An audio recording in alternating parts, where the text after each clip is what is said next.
L'Eucharistie ou la Sainte Seine est le deuxième sacrement après le baptême dans le contexte protestant. Dans la plupart des tendances protestantes, la réception à la Sainte Seine est considérée comme une confirmation des promesses faites au baptême. L'enfant baptisé et devenu adulte est considéré comme membre actif de la communauté et prend désormais des responsabilités dans l'Église.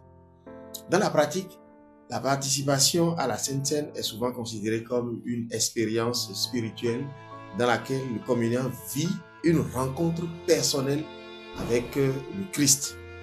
Pour nous catholiques, l'Eucharistie occupe la place principale parce que par ce sacrement, c'est Jésus lui-même qui se donne à nous, le même Jésus de l'Évangile, le même dans son âme, dans son corps, dans sa divinité, dans son humanité, le même Jésus sans exception aucune. Au plan théologique, les protestants rejettent la consubstantiation dans l'Eucharistie, contrairement à ce que croit la tradition catholique.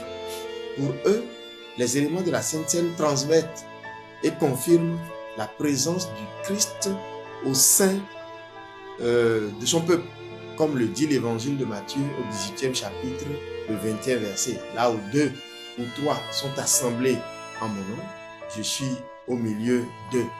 La célébration de la Sainte Seine est ainsi perçue comme une communion dans laquelle le pain représente le corps du Christ. Lorsqu'il est levé et rompu, il ne se transforme pas en corps réel du Christ. C'est pareil pour la coupe de vin. Nous croyons comme catholiques que par la transsubstantiation, toute la substance du pain se transforme en corps du Christ et toute la substance du vin se transforme en sang du Christ. Une telle foi n'a rien de décalé. Elle n'est que le reflet des récits d'institution de l'Eucharistie. Car le jeudi saint, Jésus, en prenant du pain, a eu à dire à ses apôtres, « Ceci est mon corps ». Et en prenant du vin, il leur a dit, « Ceci est mon sang ». Et plus particulièrement, quand nous nous référons à Jean 6, 22 à 71, eh bien, on y retrouve Jésus qui, dans ce discours sur le pain de vie, invitait ses disciples à croire en son corps et en son sang donné à travers le pain et le vin sanctifiés. Et quand certains de ses disciples ont compris que Jésus leur demandait de manger vraiment sa propre chair, ils ont trouvé que c'était une parole trop dure à entendre. Et ce jour-là, ils ont cessé de le suivre. Quand Jésus a constaté que certains de ses disciples avaient choisi de cesser de le suivre, il n'a même pas cherché à les retenir. Et il ose même dire aux 12 apôtres, « Voulez-vous partir vous aussi ?» On trouve cela dans Jean 6, 67. Et à Pierre de lui répondre, « À qui irions-nous, Seigneur?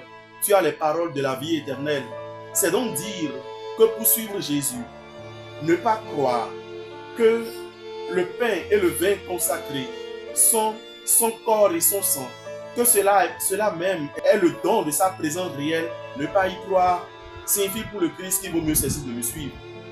Dans l'un ou l'autre des cas, la grâce de vivre la présence du Christ est enrichissante pour la foi et le témoignage de l'Église, quelle que soit la tradition catholique ou protestante. En effet, celui qui est monté au ciel et qui siège à la droite du Père est en même temps présent en nous, avec nous et par nous. En se rendant présent pour nous, il nous donne d'être présent au monde. C'est à ce niveau que l'Eucharistie devient un point de ralliement du corps du Christ et transcende les différences et nous unit dans l'œuvre de témoignage à rendre du sacrifice expiatoire de Jésus. Que le Seigneur nous donne de croire que par ce mystère d'amour, que c'est lui-même qui continue de se donner à nous aujourd'hui, non pas d'une manière symbolique, non pas d'une manière spirituelle, mais de manière réelle. Car l'Eucharistie, c'est le Christ lui-même, le même de l'Évangile, le Fils de Dieu.